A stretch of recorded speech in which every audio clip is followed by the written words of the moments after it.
Hello guys, જય શ્રી કૃષ્ણ બધાઈને. અત્યારે છીએ અમે ઢાંક ગામની અંદર અને બસ સ્ટેન્ડમાં છીએ. અને આ ઢાંક ગામની અંદર જે કાંઈ બી નવી ક્રિએટિવિટી થતી હોય ને આજે તમને બતાવશું. આ છે અહીંયા ગણપતિ બાપાનું મંદિર, સિદ્ધિ વિનાયક. બધાની મનોકામના પૂર્ણ કરે ને હા એવા ગણપતિ બાપાનું મંદિર છે. જો આ બસ સ્ટેન્ડ છે, બસ સ્ટેન્ડની અંદર છે ને અહીંયાથી જે મેઇન બજાર છે એની બાજુમાં છે ગણપતિ બાપાનું મંદિર. અને આ છે આખો બસ સ્ટેન્ડનો નજારો. બસ સ્ટેન્ડ આખું એટલું બધું મોટું છે ને એટલે મોસ્ટ ઓફ બેઠક બધાની અહીંયા જ હોય. આ છે બાપા સીતારામનો ઓટો, આ એક બહુ ફેમસ છે. અને આ બાપા સીતારામનો ઓટો છે ને એની અંદર એક કંઈ અલગ મૂકેલું છે, મોર મૂકેલો છે. એ કેવી રીતે બોલે છે અને શું છે ને એ અમારા અહીંયા ભાઈ છે મંગળુભાઈ ડાંગર, હમણાં એ બધા કહેશે. આ ભાઈ છે મંગળુભાઈ ડાંગર. તો આ તમે કેવી રીતે આ વિચાર્યું આવું કરવાનું? આમ અમરેલી ડિસ્ટ્રિક્ટમાં ગામે ગામ છે. હા હા. અને અહીંયા આટો મારવા ગયા હતા તે નક્કી કર્યું કે આપણા ગામમાં આ મોરલો મૂકવાનો 7 વાગ્યાનો ટાઈમ છે. આગળ 7 વાગે એટલે આખા દિવસમાં કેટલી વાર બોલે? અટાણે સાંજે 7 વાગે, હા. બપોરે ખાલી 12 વાગે મોરલો બોલે, અને સાંજે સવારે 6 વાગે મોરલો અને વાંહે હનુમાન ચાલીસા. એવી જ રીતે પાછું અટાણે સાંજે 7 વાગે મોરલો અને હનુમાન ચાલીસા. 2 વાર હનુમાન ચાલીસા બોલે અને 1 વાર બપોરે ખાલી મોરલો બોલે. બપોરે 12 વાગે મોરલો બોલે એટલે અમારા બધા વડીલો છે એ બધા બપોરે 12 વાગે બોલે જમવા જાય એ ટાઈમ ફિક્સ થઈ ગયો. અને અમારા ગામને ટાઈમ ફિક્સ થઈ ગયો સવારે ઉઠવાનું. હા એ એક છે. અમે કાલના આવ્યા છીએ ને તો સવારે 6 વાગે બોલ્યો એટલે કઈક આમ અલગ અનુભૂતિ થઈ, એમ કે આમ બોલે છે ને મજા જ આવે. એમ છોકરાઓને બહુ મજા આવે છે. આપણો આ એટલામાં તો હાલ તો 6 વાગ્યામાં ટાઈમ થઈ ગયો, નકર બધા એની રીતે હવાની રીતે ઉઠી જતા. 6 વાગે ટાઈમ થઈ ગયો બધા. ગામમાં કેટલી જગ્યાએ મૂકેલ છે આ મોલ્લો આવ્યા પછી આપણે 4 આવ્યા. 4 આવ્યા બીજા આવ્યા પછી આપણે ગગેતર વાળો બાજુનું ગામ છે એ લોકો અહીંયા જોઈ ગયા કે આ તો અમારે કરવું છે એટલે એને લેવરાઈ દીધું. આપણે આ ઠેઠ અમે ભેસાણ ઠેઠ લેવા ગયા હતા એટલામાં ક્યાંય મળતો હમણાં બોલશે ને થોડીક વાર. હવે આપણે આગળ 1 મિનિટમાં આ બોલ હવે અહીંયા બોલશે. અહીંયા અમારે ટાઈમ હોય થોડો અમે નિલેશભાઈ છે, અમારું ગ્રુપ છે, આ બધા ભાઈ બધા મિત્રો અહીંયા બેઠા હોય એટલે નક્કી કરી કે આવું કરીએ. પછી અહીંયા અમારે તો કઈ સરપંચ વિનાનું ગામ છે. મંગળુભાઈ અમારે બસ સ્ટેન્ડ ના કાર્યકર છે. હા એમ સરપંચ નથી આ ગામમાં, સરપંચ વિનાનું ગામ. સંચાલનમાં સરપંચ મંગળુભાઈ છે.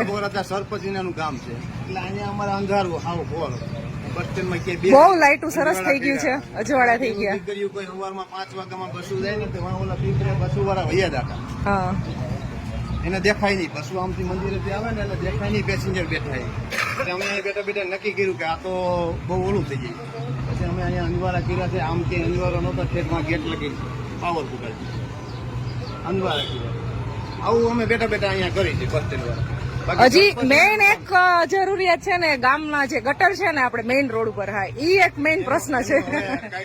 એનું કઈક કરવું પડે એમ છે. એની એક વ્યવસ્થા કઈક કરવી પડે એમ છે. તો આવી કઈક સુવિધા અત્યારે કરેલી છે. અને હમણાં જસ્ટ 5 મિનિટની અંદર છે ને આ મોર બોલશે તો આપણે બધા સંભળાવશું. અને 1 મિનિટની જ વાર છે. હા તો આપણે હમણાં ઓટોમેટિક છે. જો હે ને પાવર ડાયરેક્ટ દે દીધો.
આવી રીતે મોર બોલે છે અને પછી હનુમાન ચાલીસા ચાલુ થાય છે. તો આ બધાને આ સુવિધા કેવી લાગી કમેન્ટ કરીને જરૂરથી જણાવજો.